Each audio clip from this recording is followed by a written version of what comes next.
Arratsaldeon eta ongi etorri ekitaldi honetara. Se nos fue Joserra y no sabemos a dónde mirar. Escuchamos canciones que a él nos hacen recordar. Llegará el momento en el que nos tendremos que acostumbrar. Hoy celebramos que te tuvimos y te cantamos porque te gustaba cantar este trabajado concierto para un día tan especial. Ahí estás tú, cuidando de tu familia. Ahí estás tú y siempre lo estarás. ¿Y cómo le sentíamos a Joserra en Ugauko Sarea Besachar? Bien nos lo ha resumido Rosa Gotti en este escrito que se lo pudimos entregar. Joserra es un chico excelente y siempre lo será. Estudia las canciones como el que más. Cuida las partituras y todo el material. Acude presto a la ayuda para el piano transportar. Tenemos su sonrisa una y otra más. Es de Sarea, que a todos tanto nos da. Nos escucha en la esquinita cuando no puede cantar. Nos endulza con viandas de su piedra especial. Nos trae flores secas para los rincones adornar. Llevamos su logo en carpetas y en todo lo oficial. El reloj y el calendario a punto los pondrá. Ameniza los ensayos y fiestas de guardar. No descuida a su Runi, con quien sale a pasear. Muestra gran fuerza ante la enfermedad, con mucha entereza para el reto a afrontar. Se buscan valientes, y el valiente aquí está. Este es nuestro Joserra y siempre lo será. Va por ti, Joserra, y para toda tu familia, este vídeo y la obra hasta mi final de Indigo, con armonización de nuestro director José Ángel Robles.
Jose Raren familiarentzat momentu latzak pasatzen ari direlako.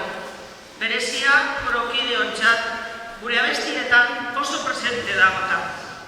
Eta berezia, sare abesbatzaren 20. urteurrenaz bat egiten duelako. Hace 20 años, allá por el 2003, y siempre gracias al apoyo incondicional del Ayuntamiento, 12 hombres y 21 mujeres se embarcaron en un viaje artístico increíble, crear nuestro querido Ubaoko Sare Abesbatza. Zer esan gure kontzertuetan parte hartu duten hainbat eta hainbat jenteri, eskerrik asko. Korokide izan zareten guztiei banan-banan eta danok batera atara dugunagatik mila esker. Eskerrak emon etorkidantza taldeari bere laguntzagaitik eta gurekin datozen musikariei Iraide Bilbao, Eneko Martínez, Alberto Garayo eta Markel González. Ojalá podamos seguir avanzando juntos. Gracias también a los 3 directores que han llevado este barco a buen puerto. Irma Rutausteite, que lo puso en rumbo, Yus Pérez y José Ángel Robles, que hoy lo capitanea. Y gracias a vosotros y a vosotras por estar ahí, por decirnos lo que os gusta, lo que no. Sois la clave en cada actuación. Emanda jogun hasiera gaurko kontzertuari. Kontzertu handi honetarako dauzkagu. Basauri Koral elkarteak, euren ahotsak gurekin bat egingo direla. Ester García bakarlari lanetan. Pianoan Miriam Cepeda eta Diverdi laukoteko partaideak. Anton Pinillos oboean, Rosa Gutiérrez violan, Almudena Martínez bibolinan eta Jonemiren Elorduik violontxeloan. Haue guztiak, José Ángel Roblesen zuzendaritzapean. Y antes de contaros de qué va el concierto de hoy, deciros que Sarea tecnológicamente también ha avanzado y disponéis de un código QR para que podáis ver el programa en vuestros móviles con información interesante de cada interpretación. Pero, para los que la tecnología nos pisa los talones, deciros que, acercándonos a los clásicos, es un precioso formato de concierto clásico que nos transporta musicalmente desde el siglo XVII hasta nuestros días, con una gran selección de obras que se van entrelazando, empezando por autores como Henry Purcell, Johann Sebastian Bach, Antonio Vivaldi, Händel, Mozart, de los siglos XVII y XVIII, pasando por Giuseppe Verdi, César Franck del siglo XIX y llegando a autores del siglo XX como Prosper Guidi, Gabriel Fauré, Aita Madina y Joy Boer. Ikusten duzuenez, egitarau luzea azken mendeetako abesti ederrak batzen dituena. Hoy comenzaremos nuestro concierto con el himno a la patrona de la música, Hail Grace Cecilia de Purcell, y lo terminaremos con el gran Aleluya de Händel. A disfrutar, tocar.